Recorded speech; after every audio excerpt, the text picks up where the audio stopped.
अगर हम eukaryotic sales की बात करते हैं तो यूकेरियोटिक सेल्स के अंदर माइटोकॉन्ड्रिया और क्लोरोप्लास्ट प्रोकैरियोट्स के साथ बहुत ज़्यादा रिजेंबलेंस रखते हैं। सबसे इम्पॉर्टेंट बात यह है कि प्रोकैरियोट्स की तरह इन ऑर्गेनेलीज के अंदर भी अपना डीएनए होता है और इसके अलावा इनके जो जीन्स हैं वो प्रोकैरियोट्स के जीन्स की तरह बिल्कुल रिजेंबलेंस रखते हैं। इसके साथ साथ इन सब ऑर्गेनेलीज का अपने राइबोसोम्स होते हैं जो प्रोटीन्स डेवलप अपना रोल प्ले करते हैं। माइटोकॉन्ड्रिया और क्लोरोप्लास्ट भी प्रोकैरियोट्स की तरह फिशन के प्रोसेस के जरिए अपनी रेप्लिकेशन करवा सकते हैं। और हैरत अंगेज बात यह है कि माइटोकॉन्ड्रिया और क्लोरोप्लास्ट भी एक वक्त में प्रोकैरियोट्स की तरह फ्री लिविंग ऑर्गेनिजम्स थे। और इस बात का पता हमें लिन मार्गुलिस की एक थ्योरी एंडोसिम्बायोट एंड इंडिपेंडेंट थ्योरी के जरिए पता चलता है। एंडोसिम्बायोट थ्योरी के मुताबिक माइटोकॉन्ड्रिया क्लोरोप्लास्ट एक वक्त में प्रोकैरियोट्स हुआ करते थे और ये यूकेरियोट्स इनको एज ए प्रे खाते थे। जब एज ए प्रे उनका वो शिकार करते थे तो इस प्रोसेस के अंदर वो उनसे फूड हासिल करते थे। एंडोसिम्बायोट थ्योरी के मुताबिक लार्ज सेल्स जो हैं वो स्मॉल सेल्स का प्रे करते हैं और आउटर सेल मेम्ब्रेन को अंदर की तरफ फोल्ड कर लेते हैं।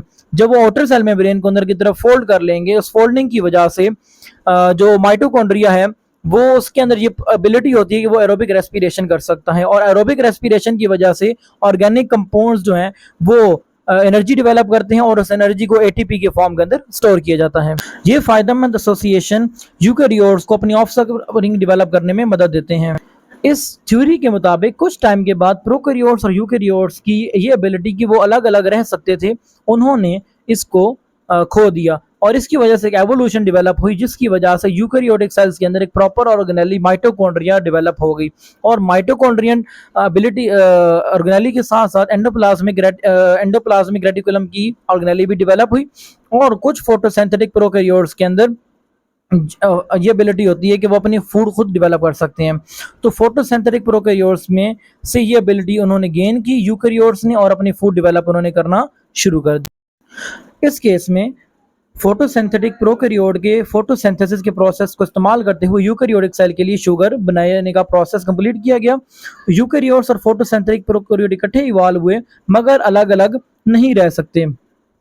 इस किस्म के मॉडर्न डे प्लांट्स डेवलप हुए और अब हम देख सकते हैं कि हमारे प्लांट सेल के अंदर माइटोकॉन्ड्रिया भी और क्लोरोप्लास्ट दोनों पाए जाते हैं और ये इसी थ्योरी के रिजल्टेंट्स हैं।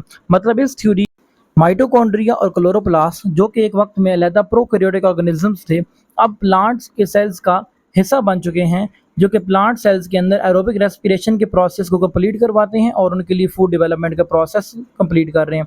साथ ही क्लोरोप्लास्ट जो हैं वो भी माइटोकॉन्ड्रिया की तरह प्लांट्स में एनर्जी सोर्स हैं जो कि सनलाइट से आने वाली रेज को ट्रैप करके फूड डेवलपमेंट के प्रोसेस को फोटोसिंथेसिस के प्रोसेस को कंप्लीट करते हैं, जो कि फोटोसिंथेसिस के प्रोसेस में बनने वाली शुगर एरोबिक रेस्पिरेशन के प्रोसेस के लिए माइटोकॉन्ड्रिया के पास जाती है और फूड डेवलपमेंट का प्रोसेस कंप्लीट किया जाता है।